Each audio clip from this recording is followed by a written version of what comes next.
छात्राओं को सुप्रभात। डॉक्टर देवेंद्र पाल सरस्वती विद्या मंदिर इंटर कॉलेज बिलारी के यूट्यूब चैनल पर आपका स्वागत है। मैं विकास कुमार आपके सामने एक बार फिर अयोध्या सिंह उपाध्याय हरिऔध का पवन दूत का पाठ भाग 3 लेकर उपस्थित हुआ हूँ। पिछली वीडियो में हमने आपको अयोध्या सिंह उपाध्याय हरिऔध के 16 पद पढ़ाए थे। उन 16 पदों को आपने पिछली वीडियो के माध्यम से देखा होगा और मुझे आशा है आपने कार्य भी किया होगा। और जो पिछले 16 पद हमने आपको पढ़ाए थे अपनी बुक से आपने सामने रखकर अध्ययन भी किया होगा। अब आपको आज ये करना है, इस भाग को देखते समय आप अपनी हिंदी की किताब को अपने सम्मुख रखें और अयोध्या सिंह उपाध्याय हरिऔध जी का पवन दूत का नामक पाठ निकालकर जो उसके पद हैं 16 पद हम पढ़ा चुके हैं और 17वें पद से हम आपको आज अध्ययन कराएंगे। तो आज आप अपनी किताब को अपने सम्मुख रखकर इस वीडियो को देखें और जैसे ही मतलब मैं पद बोलूं तो आप अपनी किताब में भी उस पद को देखेंगे। पिछली जो 16 हमने पद बताए थे उसमें आपने देखा होगा कि इसमें जो राधा जी हैं वो श्री कृष्ण के वियोग में बहुत दुखी रहती हैं। जब श्री कृष्ण भगवान कंस के वध के लिए मथुरा चले गए थे तो वहाँ पर गोपी और गोपिकाएं और राधा जी बहुत दुखी रहा करते थे। एक बार क्या होता है, राधा जी अपने भवन में बैठी थीं और राधा जी जब शांत होकर दुखी मन से उस भवन में बैठी थीं तो वहाँ से खिड़कियों से पवन यानी वायु खिड़कियों से गुजरती है और मंद मंद सुगंधित हवाओं के साथ उनके सामने प्रवेश करती हैं। फिर क्या होता है, राधा जी दुखी होती हैं तो वो उस पवन से कहती हैं कि आप मुझे क्यों सता रही हैं। तो इसमें इसका वर्णन दिया गया है। तो उन्होंने राधा जी ने पवन से कहा, क्या तुम मेरा संदेशा श्री कृष्ण भगवान तक पहुंचा सकती हो। तो पवन दूतिका को समझाते हुए तरह तरह की उन्होंने बातें बताई थी। आपने अध्ययन भी किया होगा। अब उसी क्रम में आगे बढ़ते हुए आप 17वां पद देखेंगे। जो कोई भी इस सदन में चित्र उद्यान का हो, ओ हो प्राणी विपुल उसमें घूमते बावले से, तो जाके सन्निकट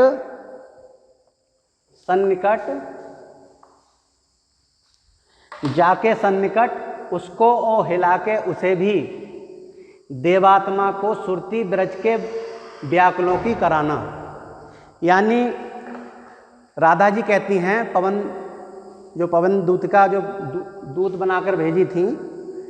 कि जो कोई भी इस सदन में चित्र उद्यान का हो, यानी उन्होंने कहा था जहाँ श्री कृष्ण भगवान बैठे हों उस भवन में उनके आसपास कोई चित्र हों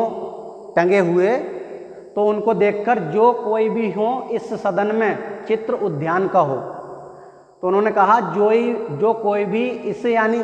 सदन आगे है भवन में चित्र उद्यान का हो। उद्यान कहते हैं बगीचे के लिए, यानी जहाँ श्री कृष्ण भगवान बैठे हों यदि उस भवन में बगीचे का चित्र हो, कैसा हो, ओ हो प्राणी विपुल उसमें घूमते बावले से, और उस चित्र में प्राणी घूमते बावले से यानी बावले से या पागल से होते हुए इधर उधर घूम रहे हैं। तो जाके सन्निकट उसके, यानी पवन दूतिका से कहा कि तुम सन्निकट यानी उस चित्र के पास जाकर हिला के उसे भी, यानी उसको हिला दो, उस चित्र को हिला देना जिसमें प्राणी बावले से घूमते फिर रहे हैं, तो आप उस चित्र को हिला देना। देवात्मा को सुरती ब्रज के व्याकुलों की कराना। देवात्मा कौन? भगवान श्री कृष्ण, यानी उन देवात्मा को या श्री कृष्ण को सुरती यानी स्मृति ब्रज के व्याकुलों की कराना, यानी जो ब्रज में जो ब्रजवासी हैं, गोपिकाएं हैं और गोपी हैं, उन व्याकुलों की यानी व्याकुल चिंतित व्यक्तियों की स्मृति मेरे श्री कृष्ण भगवान को पहुंचा देना। यानी जिस प्रकार उस चित्र में प्राणी घूमते हुए बावले से फिर रहे हैं, उसी प्रकार ब्रज में भी गोपी गोपिकाएं मतलब घूमते बावले से फिर रहे हैं। अगर उस चित्र को आप हिलाओगी तो मेरे भगवान श्री कृष्ण को स्मरण हो जाएगा कि इसी तरह ब्रज में गोपी और गोपिकाएं भी बावले से फिर रहे होंगे। आइए अगला पद देखते हैं। कोई प्यारा कुसुम कुमला गेह में जो पड़ा हो, तो प्यारे के चरण पर ला डाल देना उसी को। यों देना पवन बतला फूल सी एक बाला, मिलाना हो कमल पग को चूमना चाहती है। इस पद में राधा जी पवन दूतिका को समझाते हुए कहती हैं, कोई प्यारा कुसुम यानी कोई प्यारा सा फूल, कुसुम कहते हैं फूल के लिए, कुमला यानी मुरझाया हुआ, गेह यानी उस भवन या घर में पड़ा हो, घर में जो पड़ा हो, तो प्यारे के चरण पर ला डाल देना उसी को। यानी कोई पुष्प कुमलाया हुआ मुरझाया हुआ अगर पड़ा हो तो उस पुष्प को मेरे प्यारे यानी श्री कृष्ण के चरण के पास चरण पर ला डाल देना उसी को। यानी उस पुष्प को जो मुरझाया हुआ है उस पुष्प को श्री कृष्ण के चरणों में डाल देना। यों देना ए बतला फूल सी इकबाला, यानी उस फूल को जब आप गिराओगे तो आप उससे बता सकती हो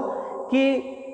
यानी पवन आप बतला सकती हो फूल सी एक बाला, यानी फूल की तरह सुकोमल एक बाला यानी राधा। मिलाना हो कमल पग को चूमना चाहती हैं, यानी मुरझाई हुई हैं, थकी हुई हैं, वो आपके कमल पग यानी कमल जैसे चरण को चूमना चाहती हैं। अब 19वां पद देखेंगे। जो प्यारे मंजू उपवन या वाटिका में खड़े हों,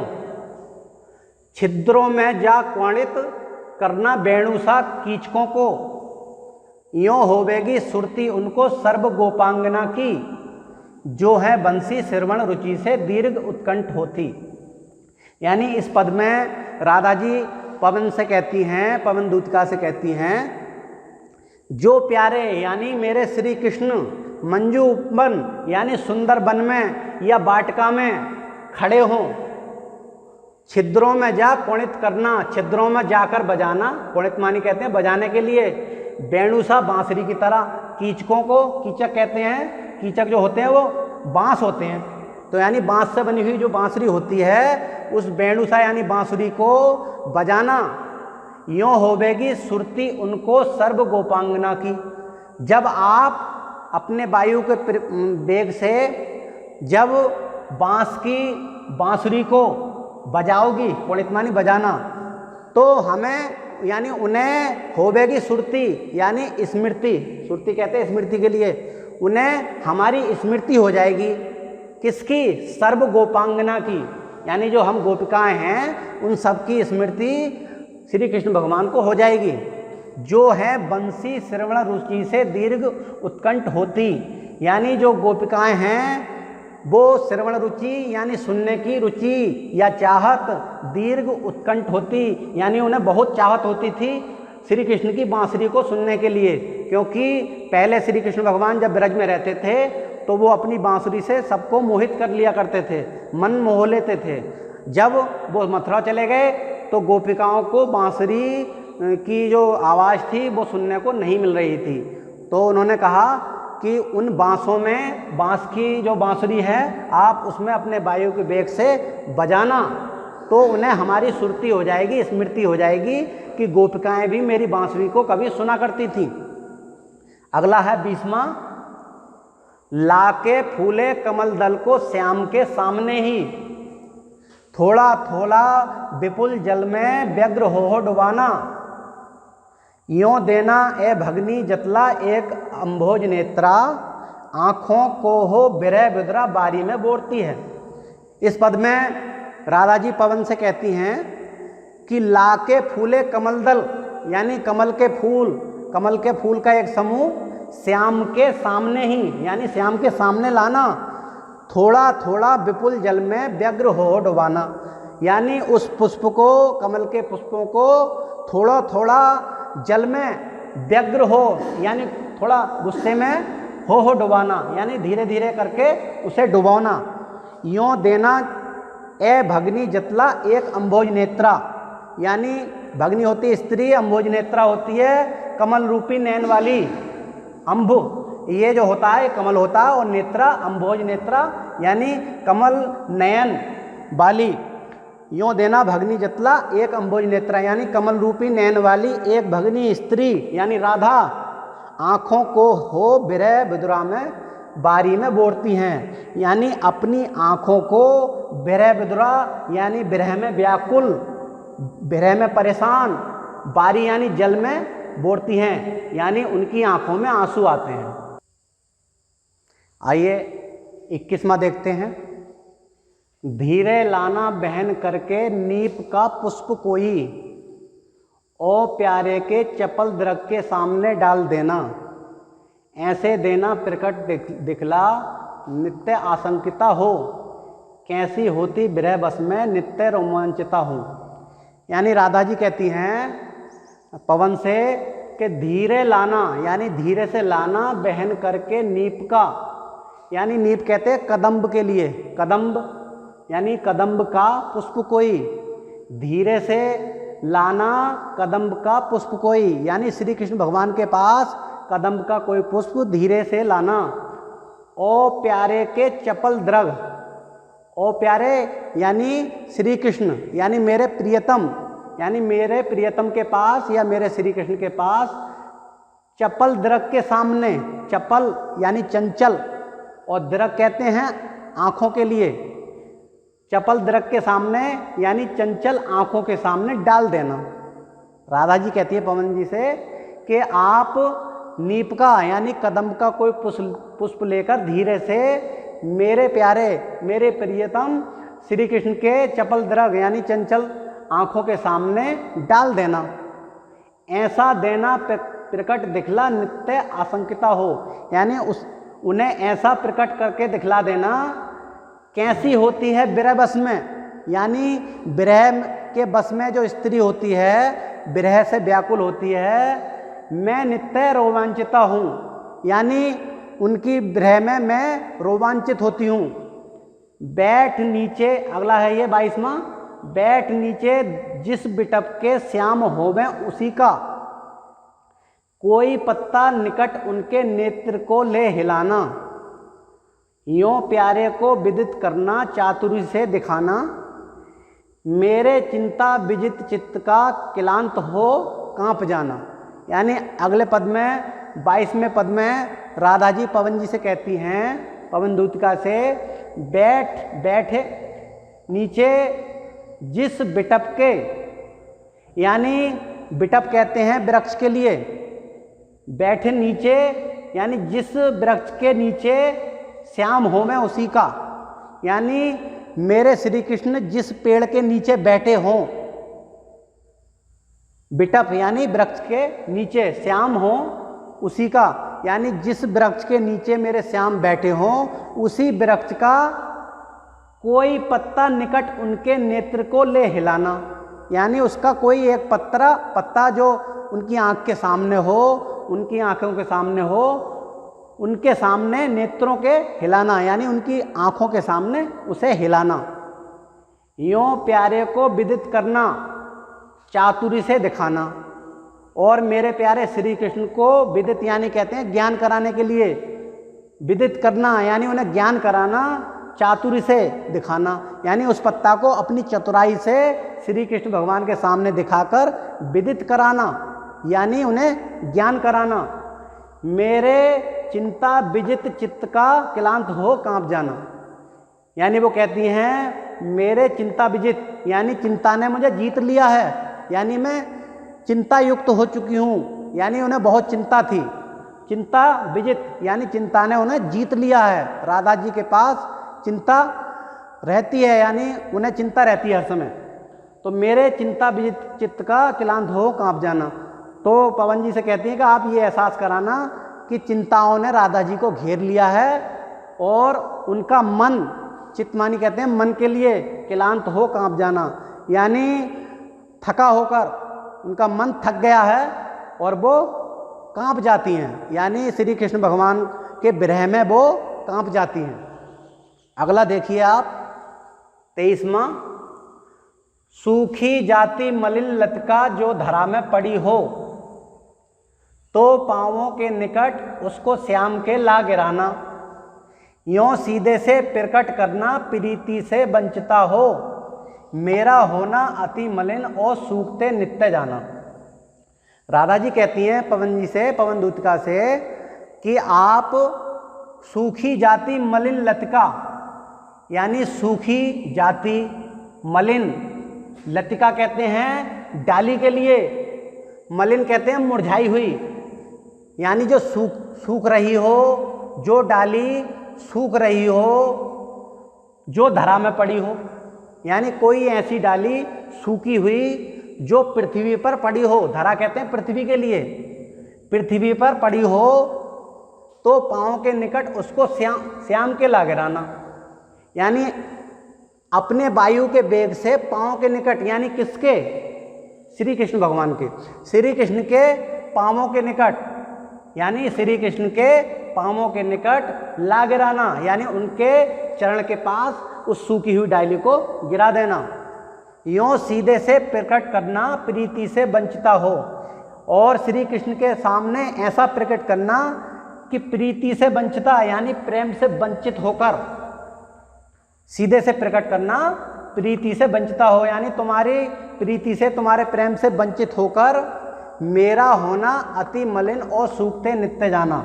यानी जब से श्री कृष्ण भगवान गए हैं तो मैं उनकी प्रीति यानी प्रेम से वंचित हो गई हूँ, और मैं नित्य मलिन सूखती जा रही हूँ, मलिन और सूखते जाना, मुरझाई हुई और सूखती जा रही हूँ। 24वां है,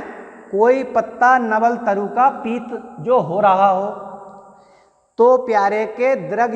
युगल के सामने ला उसे ही धीरे धीरे समल रखना और उन्हें यो बताना, पीला होना प्रबल दुख से पुरोसिता सा हमारा, यानी राधा जी कहती हैं पवन दूतिका से, कोई पत्ता यानी कोई भी पत्ता, नवल तरु, नवल कहते हैं नए के लिए, तरु मानी होता है पेड़ या वृक्ष, ऐसा कोई पत्ता, ऐसा कोई नए वृक्ष का पत्ता जो पीला हो रहा हो, पीत यानी पीला, पीला हो रहा हो,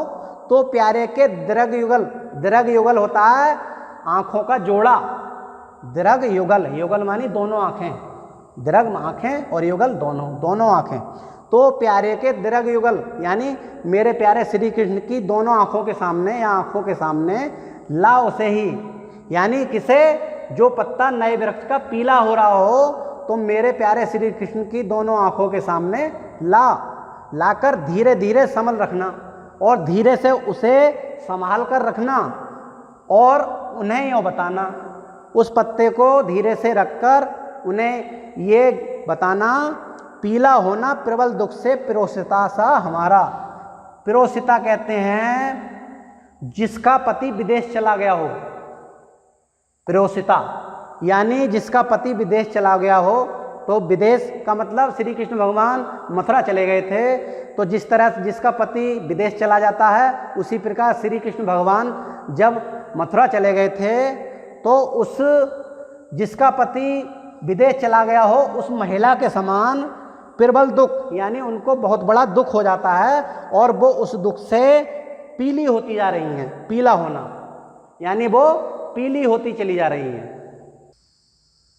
आइए 25वां देखते हैं, यों प्यारे को विदित करके सर्व मेरी व्यथाएं,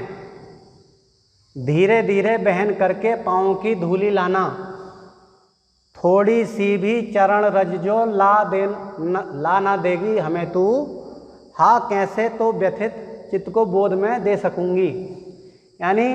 राधा जी कहती हैं पवन दूतिका से, यों प्यारे को विदित करके, यों प्यारे यानी श्री कृष्ण भगवान यानी मेरे प्रियतम को विदित करके यानी ज्ञान करा के, मेरे बारे में बता के, सर्व मेरी व्यथाएं, जो मेरी परेशानियां हैं, मेरी सभी परेशानियों को मेरे प्रियतम श्री कृष्ण के सामने उन्हें बता दें या उन्हें विदित करा दें, उनका ज्ञान करा दें। उसके बाद धीरे धीरे बहन करके पाँव की धूली लाना, यानी सारी बातों को धीरे धीरे बता करके बाद में आते समय उनके पाँव की धूली, चरण रज को, यानी पाँव की धूली को चरण रज भी बोल देते हैं, उस पाँव की धूली को लेकर आना। थोड़ी सी भी चरण रज जो लाना देगी हमें तू, यानी जब तू वापस आएगी तो उनकी चरण रज यानी चरणों की धूल यदि जब तक लाना देगी, हाँ कैसे तो व्यथित चित्त को मैं बोध दे सकूंगी, यानी मैं अपने व्यथित परेशान चित्त यानी मन को, बोध यानी ज्ञान, तो मैं अपने परेशान मन को कैसे समझा पाऊंगी। आगे देखते हैं 26वां, पूरी होवे न यदि तुझसे अन्य बातें हमारी, तो तू मेरी विनय इतनी मान ले और चली जा। छू के प्यारे कमल पग को प्यार के साथ आजा, जी जाऊंगी हृदय तल में मैं तुझी को लगा के। यानी वो कहती हैं यदि तू चरण की धूली भी नहीं लाएगी तो आप एक काम कर देना, पूरी ना होवे यदि तुझसे अन्य बातें हमारी, यानी उपरोक्त में जो पद आए हैं, जो उन्होंने तरीके बताए हैं कि आप इस तरह से श्री कृष्ण भगवान को ज्ञान कराना, यदि वो तू काम ना कर पाए, यदि पूरी ना होवे अन्य बातें हमारी, जो इससे अतिरिक्त बातें जो बताई हैं वो पूरी ना हो तो क्या करना, तो तू मेरी विनय इतनी मान ले और चली जा, यानी तू मेरी इतनी प्रार्थना स्वीकार कर ले, इतनी मेरी विनय मान ले, इतनी प्रार्थना स्वीकार कर ले और चली जा, यानी श्री कृष्ण के पास चली जा। छू के प्यारे कमल पग को, यानी मेरे प्यारे, छू के प्यारे कमल पग, कमल पग कहते हैं कमल के समान पग या चरण, यानी जो उनके चरण हैं वो कमल के समान हैं, तो उन कमल जैसे चरणों को छू के प्यार के साथ आजा, यानी उनके पैरों को छूकर मेरे पास प्यार के साथ आ जाना, जी जाऊंगी हृदय तल में मैं तुझी को लगा के, यानी जब तू उनके चरण को स्पर्श करके आ जाएगी तो मैं तुझे ही अपने हृदय तल, अपने हृदय की गहराई में तुझी को लगा के मैं अपने आप को समझा लूँगी। आज हमने आपको अयोध्या सिंह उपाध्याय हरिऔध जी का